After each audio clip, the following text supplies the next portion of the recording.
नमस्कार। बढ़ती कलम न्यूज चैनल में आपका स्वागत है। आज की ताजा खबरें। पहली खबर, कोरोना ने गांवों में पसारे पांव, टिटोली में 35 की मौत।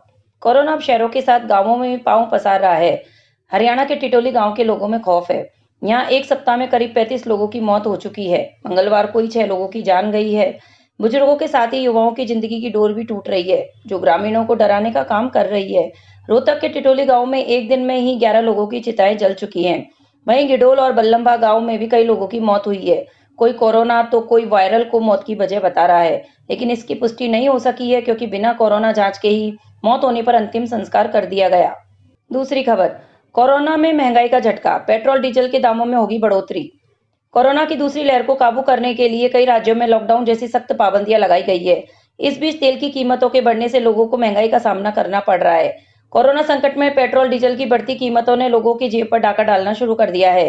क्रेडिट स्विस की एक रिपोर्ट में दावा किया है कि आने वाले दिनों में लोगों को एक और झटका लग सकता है। अगर कभी तेल की कीमतें सस्ती होती भी है तो हमारी जेब पर इसका ज्यादा असर नहीं पड़ता है। ऐसा इसलिए तेल कंपनियां घाटे को पूरा करने के लिए पेट्रोल के दाम में 5 रुपए 50 पैसे प्रति लीटर और डीजल की कीमत में 3 रुपए लीटर तक की बढ़त कर सकती है। बुधवार को दिल्ली में पेट्रोल 90 रुपए 55 पैसे और डीजल 80 रुपए 91 पैसे प्रति लीटर पर है। तीसरी खबर, राजस्थान में सख्त लॉकडाउन की तैयारी। राजस्थान में कोरोना चैन तोड़ने के लिए गहलोत सरकार लॉकडाउन को और सख्त करने पर विचार कर रही है। 17 मई तक की लॉकडाउन की गाइडलाइंस में दी गई छूट को वापस लेने की तैयारी में है। शादी समारोहों पर पूरी तरह से पाबंदी लगाई जा सकती है। आखा तीज के सावे पर बड़ी तादाद में शादियां होने से लोगों की भीड़ बढ़ेगी। इससे कोरोना के मामले तेजी से बढ़ने की आशंका है। ऐसे में सरकार शादी समारोह पर रोक का फैसला ले सकती है। बुधवार शाम को सीएम गहलोत की अध्यक्षता में होने वाली बैठक में सख्ती बढ़ाने पर फैसला हो सकता है। चौथी खबर, ममता बनर्जी ने तीसरी बार बंगाल के मुख्यमंत्री की ली शपथ। बंगाल विधानसभा चुनाव में प्रचंड जीत के बाद बुधवार को ममता बनर्जी ने प्रदेश की मुख्यमंत्री पद की तीसरी बार शपथ ली है। इस दौरान बंगाल में सबसे बड़ी विपक्षी पार्टी बीजेपी बंगाल हिंसा को लेकर ममता बनर्जी के विरोध में धरना प्रदर्शन कर रही है। बीजेपी के राष्ट्रीय अध्यक्ष जेपी नड्डा इस विरोध की अगुवाई करने में लगे हैं। विधानसभा चुनाव के रविवार को आए नतीजों के बाद सोमवार को बंगाल में जमकर हिंसा हुई। बीजेपी का आरोप है कि उसके 9 कार्यकर्ता इस हिंसा में मारे गए हैं। इसके बाद जेपी नड्डा 2 दिवसीय बंगाल दौरे पर पहुंचकर ममता का विरोध कर रहे हैं। पांचवी खबर, आईपीएल के बकाया मैच विश्व कप से पहले संभव। आईपीएल 2021 के 14वें सीजन के 29 मुकाबले के बाद कोरोना की वजह से बीच में ही टूर्नामेंट को टालना पड़ा। भारतीय क्रिकेट कंट्रोल बोर्ड ने आईपीएल की आपात गवर्निंग काउंसिल की बैठक में मंगलवार को टूर्नामेंट स्थगित करने का फैसला लिया है।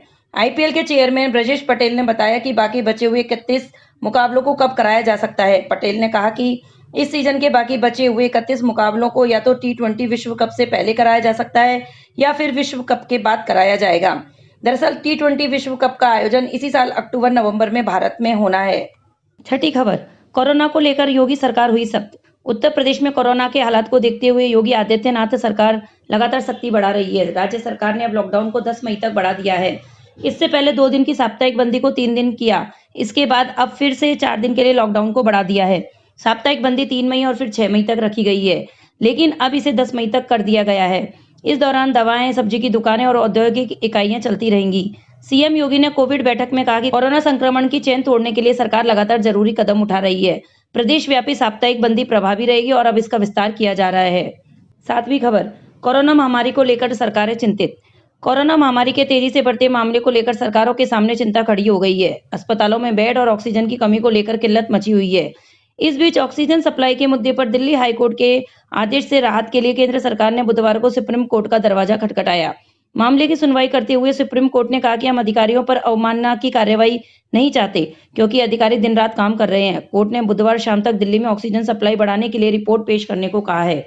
अदालत ने कहा है कि हमें शाम तक बताएं कि दिल्ली में ऑक्सीजन सप्लाई कैसे बढ़ेगी।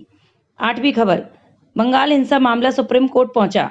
पश्चिम बंगाल विधानसभा चुनाव नतीजों के बाद हिंसा को लेकर राजनीति गरमाई हुई है। इस बीच बुधवार को ममता बनर्जी ने तीसरी बार कोलकाता के मुख्यमंत्री पद की शपथ ली। राजभवन के टाउन हॉल में हुए शपथ ग्रहण समारोह में राज्यपाल जगदीप धनखड़ ने ममता दीदी को शपथ दिलाई है। ममता के मंत्री 6 मई को शपथ ले सकते हैं। ममता की शपथ ग्रहण समारोह के दौरान बीसीसीआई प्रेसिडेंट सौरभ गांगुली और बंगाल बीजेपी के अध्यक्ष दिलीप घोष सहित वाम दलों के नेता मौजूद रहे। 9वीं खबर, सरकारी नौकरियों में मराठा समुदाय को मिला आरक्षण रद्द। सुप्रीम कोर्ट ने महाराष्ट्र में मराठा समुदाय को सरकारी नौकरियों में मिले आरक्षण को रद्द कर दिया है। अदालत ने बुधवार को कहा कि 50% आरक्षण की सीमा तय करने वाले फैसले पर फिर से विचार करने की जरूरत नहीं है। मराठा आरक्षण 50% सीमा का उल्लंघन करता है। कोर्ट ने कहा कि मराठा समुदाय को आरक्षण के लिए शैक्षणिक और सामाजिक तौर पर पिछड़ा वर्ग नहीं कहा जा सकता। अदालत ने कहा कि इंदिरा साहनी मामले में फैसले पर दोबारा विचार करने की जरूरत नहीं है। अब तक मराठा आरक्षण से मिली नौकरियां बरकरार रहेंगी, लेकिन आगे आरक्षण नहीं मिल सकेगा। 10वीं खबर, आरबीआई का हेल्थ सेक्टर को 50,000 करोड़ का बूस्टर डोज।